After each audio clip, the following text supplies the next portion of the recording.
pas de génocide à Gaza. Il y a un génocide ouïghour, il y a eu un génocide arménien, il y a eu un génocide juif, il y a eu des génocides au XXe siècle, il n'y a pas de génocide à Gaza, il n'y a pas de génocide à Gaza, j'y peux rien.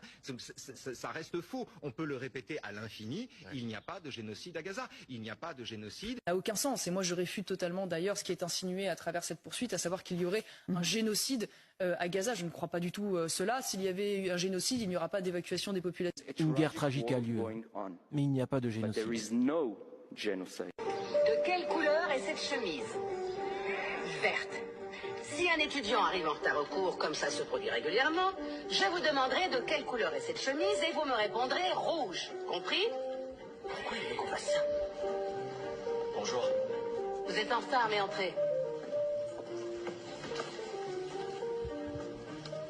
Bien. Allez, reprenons.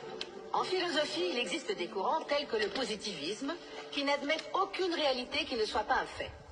Des philosophes, comme Auguste Comte, considèrent qu'il y a des choses qui s'imposent d'elles-mêmes et qui ne tolèrent aucune divergence de vue. Comme, par exemple, la couleur de cette chemise. Vous, de quelle couleur est cette chemise? Rouge. Et vous? Elle est rouge.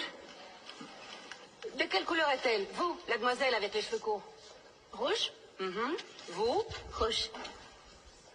Rouge. Rouge? Rouge. Rouge? Rouge. Et vous?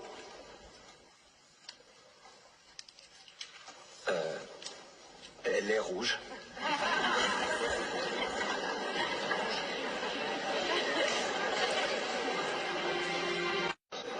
Très bien. Je peux continuer?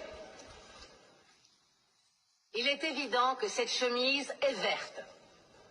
Et vous avez été les témoins directs de la faiblesse de l'humanité lorsqu'elle est soumise à la pression de son environnement, même lorsqu'il est question de perception physique. Bon, d'accord, mais je me suis rendu compte que c'était un jeu. Votre question paraissait bizarre parce que la chemise est verte, évidemment. Mais comme tout le monde a dit rouge, vous avez dit rouge.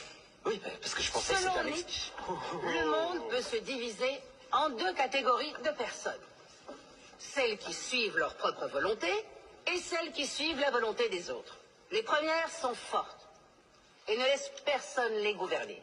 Les secondes sont faibles et se contentent de reproduire ce que les autres font et disent.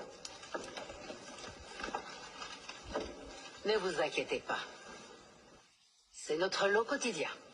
Nous sommes très soumis et nous finissons par accepter les idées de la majorité. Ce fut le cas en Allemagne, où les gens étaient capables de croire ce que la propagande nazie répétait sans cesse.